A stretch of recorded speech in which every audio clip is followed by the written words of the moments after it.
Hey guys, I'm back with a new PMP scenario. Let's check the scenario first and then we are going to discuss.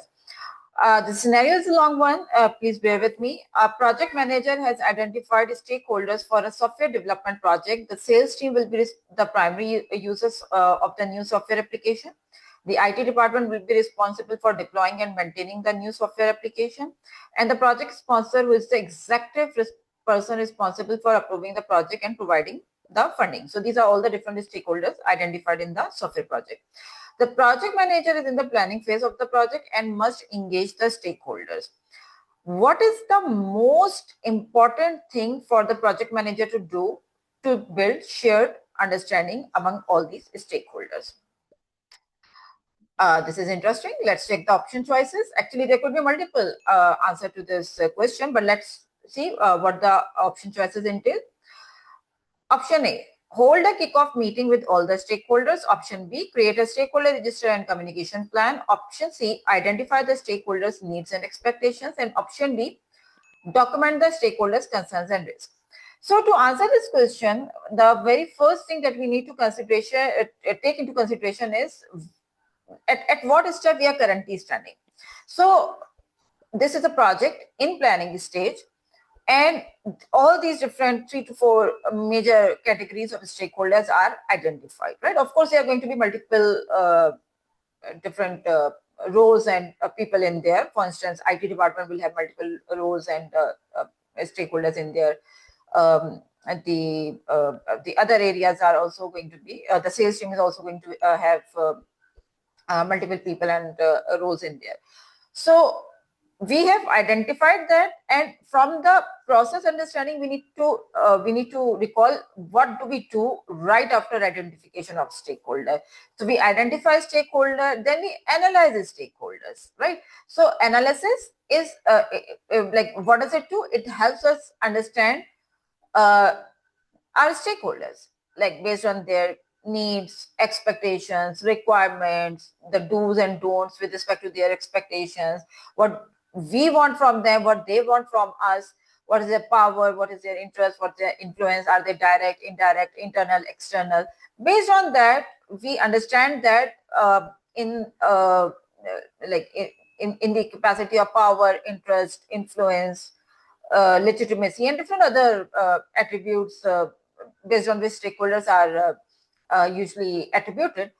Where are they standing? And with respect to that, we come up with their engagement strategy, which is documented in the engagement plan. And based on the understanding of their needs, expectations, and other identification data documented in stakeholder register, we understand their communication needs. So based on the needs, expectations, and engagement strategy, the communication needs are decided. So this is the cycle, or this is the process that we follow: stakeholder identification, stakeholder analysis. The result of both these processes are documented in stakeholder register.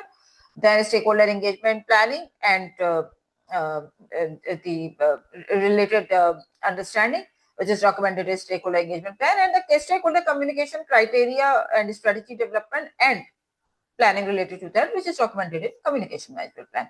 This is the process that you should be knowing. Now let's check the option choices. Based on this, the answer is going to be granted. In fact, we know the answer because identification is done. So the next step is analysis and understanding the needs and expectations. So let's check that which option choice is close to this process. Option A, hold a kickoff meeting. Kickoff meeting is super important in any project, no doubt about it. Kickoff meeting also provides a mechanism uh, to introduce the team member to each other, to help them collaborate with each other, to know more about each other. But that's not the primary mechanism to do that. The primary reason to do kickoff meeting is to introduce the project to the team and to share the idea of the project to the team, like why this project is important, what the project is doing, what are the benefits, how the team can contribute to that, and what support project manager needs from the team, and what, like this type of conversation happens. And the primary purpose is to gain the buy-in from the different stakeholders and team members. So this is like one platform to build the shared understanding, but it's not the primary platform, or this is not the most important thing in this case. So A is out.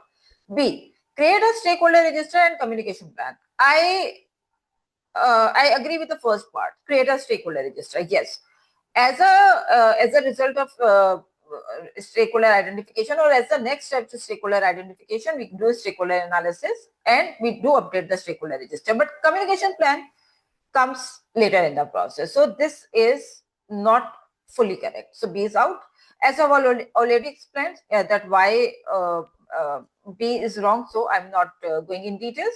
C is actually the right answer to this question. Identify the stakeholders' needs and expectations, because you are done with stakeholder identification. So the next step is to understand them in detail, to know their requirements in a better way, and to document that in the stakeholder register, and based on that, the engagement and communication strategy and planning is going to be done. So C is the best thing to do in this case.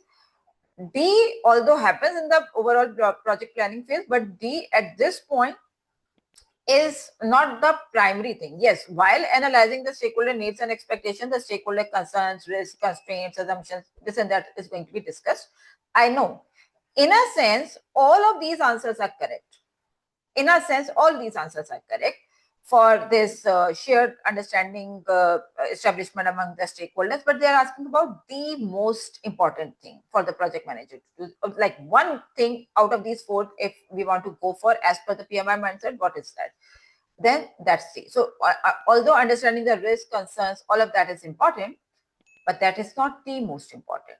Or in other words, I would say that D is covered in C. Right? So C is the next best thing to do, the most important thing as per the process. I hope you like this explanation. And if you do, please like the video and share your comments in the feedback. I will definitely come back to you with the responses. I will be back very soon with a new PMP scenario. Till then, take care. Goodbye.